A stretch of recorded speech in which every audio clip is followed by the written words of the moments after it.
इस देश के पिछले 2 साल में सरकारी स्कूलों में रजिस्टर्ड यानी एनरोल्डमेंट में 1 करोड़ से ज्यादा बच्चों की गिरावट आई है। मगर इस पर कोई हल्ला हंगामा नहीं हो रहा है। इस देश में सरकारी शिक्षा की स्थिति यह है कि सरकारी स्कूल बंद किए जा रहे हैं और नए नए इबादत घरों को लेकर झगड़े का माहौल है। लेकिन सरकारी स्कूलों के बंद किए जाने पर देश में कोई चर्चा नहीं है। इस देश में नौजवानों की रोजगार और बेरोजगारी का लेटेस्ट आंकड़ा बताता है कि पिछले 20 साल में दोगुना हो गया। लेकिन उस भीड़ में वो नौजवान शामिल हो गए जो डीजे पर गाना बजाते हुए एक धर्म का झंडा लेकर दूसरे धर्म के झंडे से लड़ने में मशगूल हो गए। और टेलीविजन चैनल इन्हीं बातों की खबर दिखाता है। वो टेलीविजन चैनल कभी ये नहीं दिखा रहा है कि इस देश में 1 करोड़ से ज्यादा 2018-19 के आंकड़े से 1 करोड़ से ज्यादा बच्चे स्कूली शिक्षा से बाहर हो गए, जिसमें सबसे ज्यादा आंकड़े यूपी और बिहार के हैं। और सबसे ज्यादा दंगाई माहौल भी इन्हीं राज्यों में है। इसका कारण क्या है? इस देश के नौजवानों को शिक्षा और रोजगार छीन करके क्या दिया जा रहा है, इस पर बात करेंगे। उस रिपोर्ट के बारे में सिलसिलेवार आपको विस्तार से बताएंगे जो खुद भारत सरकार के शिक्षा मंत्रालय ने जारी की है। जो आंकड़े चौंकाने वाले हैं कि आने वाले भारत के भविष्य का बर्बादी का आलम कितना ज्यादा हो गया है। आप देख रहे हैं 4 PM न्यूज नेटवर्क पर डॉक्टर लक्ष्मण यादव का विश्लेषण। इंडियन एक्सप्रेस में चंद घंटे पहले एक खबर छपती है कि 2018-19 के स्तर से स्कूल नामांकन में 1 करोड़ विद्यार्थियों की कमी है। और ये आंकड़े किसी गैर सरकारी या किसी यूं ही निजी संस्था ने नहीं जुटाए हैं। ये आंकड़े यूडीआईएसआई यूडीआईएसआई इस आंकड़े को जुटाने वाली संस्था है, जिसकी वेबसाइट पर आप जाएंगे तो वो शिक्षा मंत्रालय यानी मिनिस्ट्री ऑफ एजुकेशन के department of school education and literacy, school शिक्षा और साक्षरता विभाग का ये मंत्रालय है। और यह मंत्रालय कैसे जिला लेवल पर, डिस्ट्रिक्ट लेवल पर विद्यालयों को उनके आंकड़ों को जुटाने के लिए अधिकृत सूचना प्रणाली, दो एकीकृत जिला शिक्षा सूचना प्रणाली यूडीआईएसआई की रिपोर्ट 2022-23 और 2023-24 की रिपोर्ट जारी हुई है। और ये रिपोर्ट किसने जारी की है? भारत के शिक्षा मंत्रालय ने जारी की है, जो 2018-19 से लेकर के 2021-22 तक औसत नामांकन आंकड़े में 1 करोड़ विद्यार्थियों के आंकड़े की गिरावट जारी करता है। और वो बताता है कि 1 करोड़ की से ज्यादा की गिरावट आ गई। बिहार में सबसे ज्यादा यह गिरावट है, सबसे ज्यादा है। और उसके बाद उत्तर प्रदेश में, बिहार में यह आंकड़ा बताता है कि 35.65 लाख की गिरावट नामांकन में, एनरोलमेंट में। और यूपी में 28.26 लाख की गिरावट है।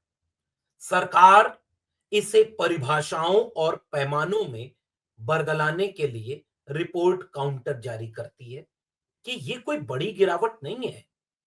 ये जो घोस्ट एनरोलमेंट था, यानी भूतिया नामांकन, इसका मतलब यह है कि कुछ लोग सरकारी सुविधाओं का लाभ लेने के लिए पढ़ाते तो अपने बच्चों को प्राइवेट में है, लेकिन सरकारी में भी नामांकन करा देते हैं। हम चिन्हित करके उनको बाहर करने की कोशिश कर रहे हैं, इसलिए यह रिपोर्ट तैयार की गई है यूटीआईएसआई की।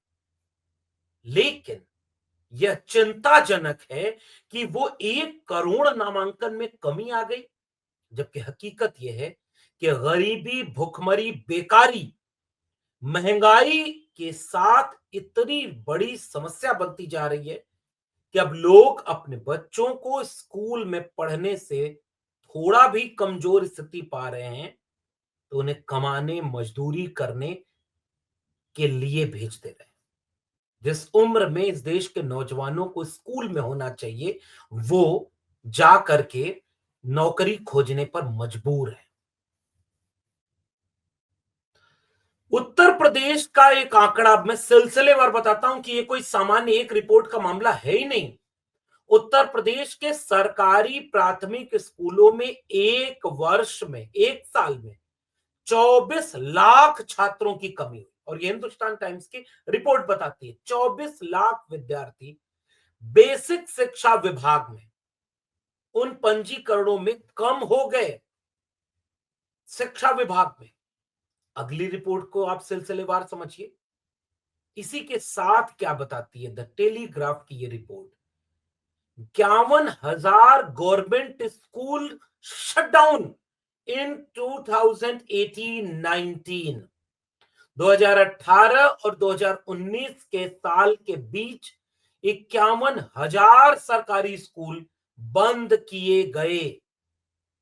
अब अगली खबर, 2020-21 के दौरान भारत में 20,000 से अधिक स्कूल बंद किए गए। शिक्षा मंत्रालय ने बताया है कि शिक्षकों की संख्या में 1.95% की गिरावट आती है। आपको मैं साल 2025 में खड़े होकर 2024, 2023, 2022 की यात्रा पर ले चल रहा हूं और सोचकर बताइए कि इसमें से कितनी बार आपको पता चला कि आपके देश में शिक्षा व्यवस्था की स्थिति क्या है। वैसे तो आप जिसको सुन रहे हैं वो दिल्ली विश्वविद्यालय का 14 साल पढ़ाने के बाद असिस्टेंट प्रोफेसर एडहॉक बेसिस पर, वो आज सिस्टम से बाहर है। इसलिए उसने एक किताब लिखी है, प्रोफेसर की डायरी। 4 भाषाओं में उसका अनुवाद हो चुका है और उस प्रोफेसर की डायरी में एक बहिष्कृत प्रोफेसर ने इस देश को यह बताने और समझाने की कोशिश की कि कैसे इस देश की शिक्षा व्यवस्था बर्बाद की जा रही है। फीस बढ़ रही है, सीटें घट रही हैं, फेलोशिप अनियमित है, महीनों महीनों फेलोशिप नहीं आती है। उन विद्यार्थियों से पूछिए, वो आयोग का चक्कर लगाते हैं और वहां से आता है कि जब पैसा आएगा तो मिलेगा। उस प्रोफेसर की डायरी में सिलसिलेवार बताया गया कि दूसरी तरफ सिलेबस बदला जा रहा है, अपने विचारधारा के लोगों को भरा जा रहा है और सरकारी शिक्षा व्यवस्था को बर्बाद करके उसके प्राइवेट यानी निजीकरण की तरफ उसको ग्रेजुअली बढ़ाया गया। एक साल पूरा इस बात को समझने और समझाने के लिए दिया, लेकिन इस देश में शिक्षा बचाने का कोई आंदोलन ही नहीं खड़ा हो पा रहा है क्योंकि सब धर्म बचाने में मगन है और धर्म ज्यादा खतरे में है। यही टीवी बताता है, यही अखबार बताता है, यही आपके उन नेताओं के द्वारा बताया जाता है जिनको आपने सत्ता दी और उन सब के बच्चे विदेश में पढ़ाई करते हैं। मैं फिर से कह रहा हूं, दंगाइयों के बच्चे विदेश में अच्छे स्कूलों में पढ़ रहे हैं और आपके यहाँ के सरकारी स्कूलों को बंद किया जा रहा है, बच्चों का नामांकन घट रहा है और दूसरी तरफ बेरोजगारी का आलम क्या है। अखबार की इस हेडलाइन को गौर से समझिए, भारत का मूक युवा संकट, कॉलेज शिक्षित लेकिन खेतीहर मजदूर से भी गरीब, यानी जो ग्रेजुएट हैं, कॉलेज से पढ़े हुए लोग, India silent youth crisis, college educated but poorer than a farm hand, एक मजदूर से भी गई गुजरी स्थिति में इस देश के नौजवान पहुंच गए हैं जो पढ़े लिखे हैं। अखबार की रिपोर्ट कहती है कि नई दिल्ली स्थित centre for monitoring Indian economy के अनुसार मार्च 2024 में भारत की बेरोजगारी दर 7.6% थी। आईएलओ और आईएचडी यानी इंस्टीट्यूट ऑफ ह्यूमन डेवलपमेंट के द्वारा जारी एक आंकड़े में बताया गया कि 2000 में 35.2% बेरोजगार युवा शिक्षित थे और साल 2022 में यह आंकड़ा दोगुना होकर 66% हो गया। यानी एक तरफ तो स्कूल बर्बाद, स्कूल बंद, स्कूल में से ड्रॉप आउट और सरकारी शिक्षा को न्यू एजुकेशन पॉलिसी के तहत ग्रेजुअली ग्रेडेड ऑटोनॉमी के तहत फाइनेंशियल ऑटोनॉमी की तरफ भेजा जा रहा है ताकि स्कूल अपना खर्चा खुद उठाए। हायर एजुकेशन फंडिंग एजेंसी यानी हेफा बनाया गया है ताकि लोन लेकर के शिक्षा दें और शिक्षा महंगी हो जाए। और सरकारी स्कूल क्लोजर और मर्जर की पॉलिसी के तहत बंद कर दिए जाए। भूले ना हो तो उत्तर प्रदेश की सरकार का यह नोटिफिकेशन आपको, जिसमें अखबार बता रहा है कि 27,000 सरकारी स्कूल बंद किए जाने का सरकारी फरमान आया। हजारों स्कूल पहले बंद किए जा चुके हैं, इस बार हल्ला ज्यादा हुआ तो ये नोटिफिकेशन वापस लिया गया है। लेकिन पॉलिसी कैसे वापस होगी जो कोविड की आड़ में, जब देश मानवीय संकट से जूझ रहा था, भारत सरकार ने कोरोना की आड़ में जो 3 कानून पास किए बिना चर्चा के, उसमें से नई शिक्षा नीति 2020 है। और प्रोफेसर की डायरी में मैंने ये बात बताई थी कि ये नई शिक्षा नीति 2020 ये देश की शिक्षा व्यवस्था को बर्बाद कर देने का दस्तावेज है। ग्रेडेड ऑटोनॉमी उसमें उसमें आपको फाइनेंशियल ऑटोनॉमी दे दी गई, उसमें क्लोजर, उसमें मर्जर की पॉलिसी है, उसमें प्राइवेटाइज करने का, सेल्फ फाइनेंसेस कोर्सेज ले आने का ताकि फीस महंगी करने का प्रावधान दे दिया गया। इसलिए नए ऐसे पाठ्यक्रम शामिल किए जाएंगे जो सेल्फ जनरेटेड होंगे, पैसा वो जनरेट करेंगे, इसलिए उनकी फीस कई गुना महंगी होगी। फेलोशिप कम हो रही है, बंद हो रही है और धीरे धीरे वो सारा शिक्षा व्यवस्था में सब कुछ बर्बादी की तरफ भेजा जा रहा है। उत्तर प्रदेश, मध्य प्रदेश, झारखंड, छत्तीसगढ़, मध्य महाराष्ट्र, कोई राज्य ऐसा नहीं जिसमें हजारों सरकारी स्कूल बंद न किए गए। और देश में बेरोजगारी का आंकड़ा पिछले 2 दशक में शिक्षित बेरोजगारों का आंकड़ा कई गुना बढ़ता जा रहा है। और पूरा युवा मन है वो बर्बाद कर दी गई शिक्षा व्यवस्था के बाद अवसाद में अपराध की तरफ जा रहा है या नशे की तरफ जा रहा है, दंगों की भीड़ के रूप में इस्तेमाल हो रहा है। हिंदुस्तान टाइम्स की रिपोर्ट बताती है कि empowering India's youth population through education finance. आप कल्पना करिए कि चिंता इस देश को अपने नौजवानों को लेकर किस बात के लिए होनी चाहिए और वो किस बात के लिए नहीं हो रही।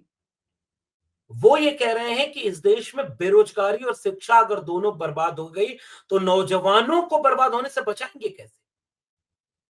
चंद दिनों पहले सीएसडीएस का सर्वे बता रहा है कि केवल 6% युवाओं के पास सरकारी नौकरी है और 51% युवाओं के पास इस देश में कोई रोजगार नहीं है। यानी आधे से ज्यादा नौजवानों की आबादी के पास कोई रोजगार ही नहीं है। शिक्षा उधर से बर्बाद, रोजगार इधर से बर्बाद, तो एक अशिक्षित बेरोजगारों की भीड़ तैयार हुई है। अशिक्षित बेरोजगारों की, हालांकि शिक्षित बेरोजगारों की भी भीड़ इस देश में अभी मैंने आंकड़े दिखाए कि ठीक ठाक है, लेकिन लगभग 51% नौजवान।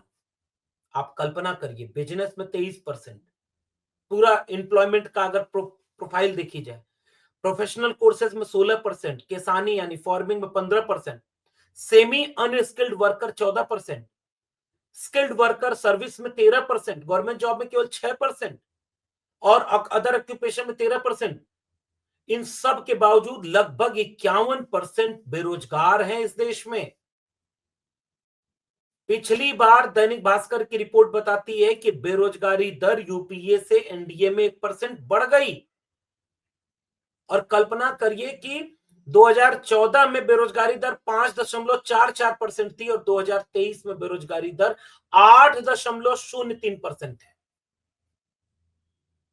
रेलवे और डिफेंस और इन तरह के पदों में 5 सरकारी विभाग अगर निकाल लिए जाएं तो उन 5 सरकारी विभागों में ही लाखों सरकारी नौकरी अभी भी वैकेंट है और उन पदों पर नियुक्ति सरकार नहीं करा पा रही।